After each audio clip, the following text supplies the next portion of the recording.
Hi guys, मैं हफीज ए genius classes Hindi channel में आप सभी का स्वागत है।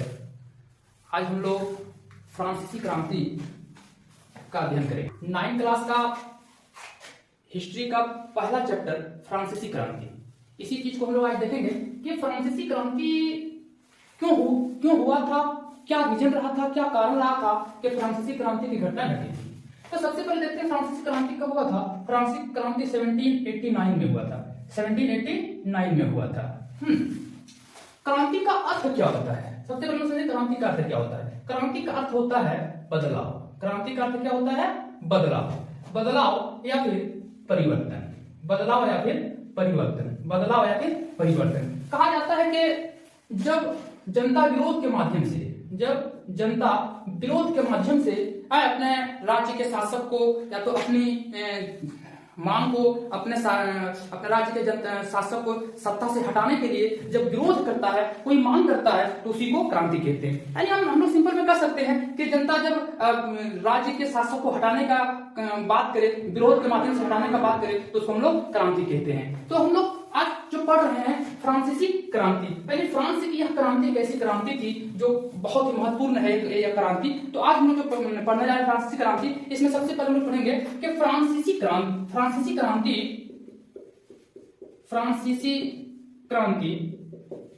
क्रांति एक घटना घटी थी 1789 में। कब घटना घटी थी? 1789 में। तो क्या करिए, जब फ्रांस की क्रांति 1789 में हुआ था, उस वक्त फ्रांस जो था 18वीं सदी में फ्रांस तीन वर्गों में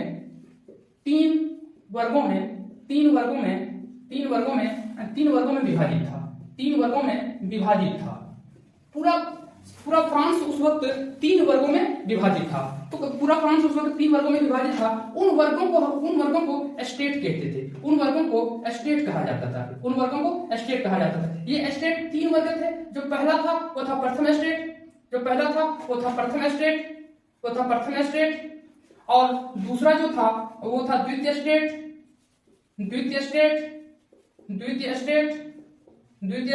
और तीसरा जो था वो था तृतीय स्टेट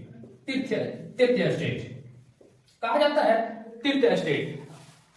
तो उस वक्त 18वीं सदी में पूरा फ्रांस का समाज जो था 18वीं सदी में 3 वर्गों में विभाजित था। एक था प्रथम स्टेट, दूसरा था द्वितीय स्टेट, और तीसरा था तृतीय स्टेट। कहा जाता है कि ये जो प्रथम स्टेट में कौन लोग आते थे? प्रथम स्टेट में जो लोग आते थे ये पादरी वर्ग के लोग थे। कौन थे? पादरी और चर्च के अन्य सदस्य। इन लोग जो थे चर्च के अन्य सदस्य। और द्वितीय स्टेट में जो आते थे वो थे कुलीन वर्ग। कौन थे? कुलीन वर्ग। यहाँ पे बात जरा सा समझना कि कुलीन क्या होता है। कुलीन का मतलब, यहाँ कुलीन वर्ग के जो लोग थे, इन लोग पैसे वाले थे। इन लोग कौन थे? पैसे वाले लोग थे। इन लोग पैसे वाले थे। जिसके पास ज्यादा पैसा हो, संपत्ति हो, तो वो किस वर्ग में आते थे? कुलीन वर्ग में आते थे। यानी पूरा समाज 3 वर्गों में विभाजित था। एक था प्रथम स्टेट, द्वितीय स्टेट। तो प्रथम स्टेट में कौन लोग थे? पादरी और चर्च के अन्य सदस्य। यानी पादरी क्या होता है? तो पादरी जैसे हमारे हिंदू में पंडित होता है, हमारे मुस्लिम में मौलाना होता है, उसी प्रकार ये पादरी होते हैं। फिर कहा जाता है कि जो तीर्थीय स्टेट थे, ये जो तीर्थीय स्टेट थे, तीर्थीय स्टेट में 3 तरह के लोग थे। बड़े व्यवसायी थे, व्यापारी थे, वकील थे, और आदि थे। और फिर कहा जाता है कि जो दूसरे में किसान थे। दूसरे में किसान और कारीगर, और 3 में जो थे छोटे किसान,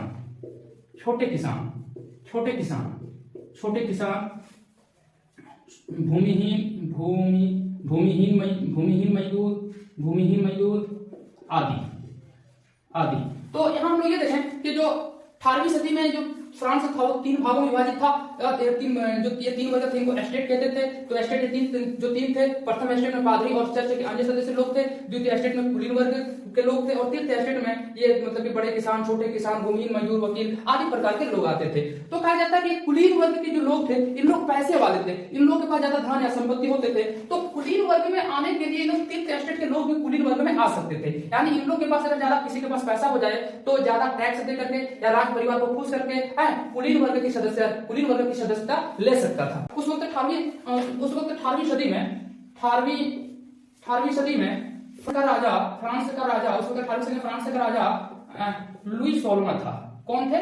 लुई 16वां था। लुई 16 18वीं सदी में फ्रांस का राजा लुई 16वां था। तो लुई 16वां ने जो टैक्स लेते थे, जो कर लेते थे, यानी राज्य की तरफ से जो कर आता था, यानी राजा जो टैक्स लेते थे, राजा जो कर लेते थे, वो किससे लेते थे? सिर्फ तीर्थ एस्टेट से लेते थे। तीर्थ एस्टेट से लेते थे। यानी इसमें प्रथम एस्टेट और द्वितीय एस्टेट, प्रथम एस्टेट और द्वितीय एस्टेट ये कर नहीं देते थे। यानी 18वीं सदी में जो लुई 16वां जो वहां के जब शासक बने, तो लुई 16वां ने प्रथम एस्टेट और द्वितीय एस्टेट से कोई टैक्स, कोई कर नहीं लेते थे, जबकि तीर्थ एस्टेट से टैक्स लेते थे। जो राजा जो कर लेते थे वो सिर्फ तीर्थ एस्टेट से लेते थे। उस वक्त जो कर था ये कर दो प्रकार से होते थे। एक था टाइप कर और एक था टाइप कर। यानी कर दो प्रकार से, एक था टाइप कर और एक था टाइप कर। तो देखिए कर यहाँ दो प्रकार से हो रहे थे, एक था टाइप कर और एक था टाइप कर। ये टाइप कर क्या होते थे? ये टाइप कर धार्मिक कर होते थे। यानी जो पारधी लोग थे उन लोग कर लेते थे, तो उस कर को धार्मिक कर कहा जाता था। और ये टाइप कर ये शासक या राजा लेते थे। तो इससे पता चलता है कि उस वक्त टैक्स भी या कर दो प्रकार से होते थे, टाइप और टाइप। घबराना नहीं, ये टाइप और टाइप जो है फ्रांस का भाषा है, तो इससे कोई दिक्कत नहीं। बस टाइप कर और टाइप कर दो कर जो होते थे। तो ये दोनों कर जो देते थे सिर्फ कौन देते थे? तीर्थ के लोग देते थे, यानी तीर्थ एस्टेट के लोग देते थे। कौन देते थे? तीर्थ एस्टेट के लोग देते थे। तो यहाँ तक हम लोग समझे कि नहीं समझे? यहाँ तक सबको कोई दिक्कत है? नहीं दिक्कत है। आगे देखते हैं। और ये जो उस वक्त जो कर जो लेता था, उस वक्त जो कर देता था, फ्रांसीसी मुद्रा में कर होता था। फ्रांसीसी मुद्रा में देता था। और उस फ्रांसीसी मुद्रा को लीवे कहते थे। क्या कहते थे? लीवे कहा जाता था। तो फ्रांसीसी मुद्रा में जो होता था वो टैक्स लेता था। है तो हम लोग यहाँ तक हम लोग समझ गए कि 18वीं सदी में फ्रांस का राजा जो था लुई 16वां, वो क्या करते थे? टैक्स लेते थे। तीर्थ एस्टेट से सिर्फ लेते थे, प्रथम एस्टेट से नहीं लेते थे, और द्वितीय एस्टेट से नहीं लेते थे। सिर्फ और सिर्फ तीर्थ एस्टेट के लोग कर देते थे। कर दो प्रकार से देते थे, एक टाइप कर देते थे और एक टाइप कर देते थे, और सिर्फ तीर्थ एस्टेट के लोग ही देते थे। और उस वक्त जो कर होता था फ्रांसीसी मुद्रा में देते थे। तो यहाँ तक हम लोग समझे कि नहीं समझे? यहाँ तक समझ गए। अब हम लोग आगे देखते हैं फ्रांस की आर्थिक स्थिति। उस वक्त फ्रांस का आर्थिक स्थिति क्या था? तो कहा जाता है कि 1714 में बुर्बो राजवंश के 1714 में बुर्बो राजवंश के शासक जो थे वो लुई 16वां।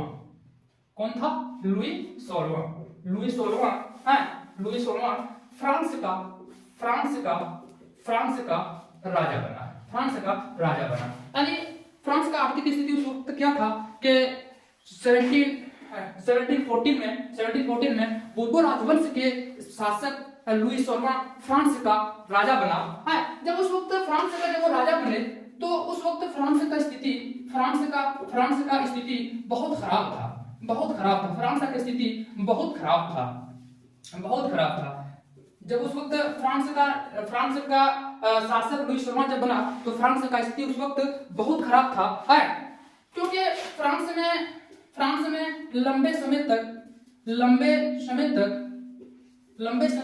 युद्ध चला। फ्रांस में उस वक्त लंबे समय तक युद्ध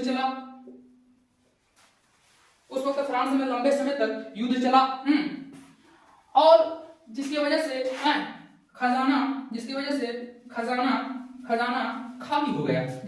खजाना खाली हो गया।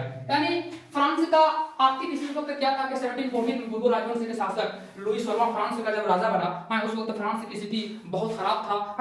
हालात ठीक नहीं था, राज्य का हालात बहुत दयनीय था, और लंबे समय तक युद्ध चला था। इसीलिए क्या हो गया था? खजाना खाली हो गया था। और दूसरा बात तो ये था कि इसी बीच में इन्होंने ब्रिटेन से भी युद्ध किया। ब्रिटेन से युद्ध किया। क्योंकि एक पॉइंट हम समझते हैं कि ब्रिटेन से युद्ध कब हुआ? कहा जाता है कि उन्होंने अमेरिका का साथ दे दिया। अमेरिका का युद्ध में साथ दे दिया। कहा जाता है कि सबसे पहले एक चीज समझा देते हैं। मान लो ये है ब्रिटेन, इस पॉइंट को समझना, बहुत बेहतरीन चीज समझा रहे हैं कि ये है मान लो ब्रिटेन, और मान लो ये है ब्रिटेन, और मान लो ये है ये मान लेते हैं अमेरिका है। तो सबसे पहले क्या हुआ था कि ये जो अमेरिका है, ये जो अमेरिका है, ये अमेरिका, इस अमेरिका पर पहले जो हुकूमत करते थे, और मान लो ये है फ्रांस, मान लेते हैं ये फ्रांस है। तो इस अमेरिका पर पहले हुकूमत किसने किया था? फ्रांस ने किया था। मान लो ये है फ्रांस, तो ये है फ्रांस, ये है अमेरिका और ये है ब्रिटेन। तो कहा जाता है कि अभी अमेरिका पर जो शासन चल रहा था वो ब्रिटेन का चल रहा था, लेकिन इसी अमेरिका पर सबसे पहले जो शासन किया था वो फ्रांस ने किया था। तो ये ब्रिटेन ने क्या किया कि फ्रांस को यहाँ से भगा दिया और इस पर शासन करने लगा। इसी बीच में अब क्या हुआ कि जब लुई 16 यहाँ के जब शासक बन गए, फ्रांस के जब शासक लुई 16 बन गए, तो लुई 16 जब शासक बने तो अमेरिका इसी वक्त क्या सोच रहा था कि मैं आजाद हो जाऊं, मैं स्वतंत्र हो जाऊं। है, अब ये स्वतंत्रता की मांग कर रहे थे।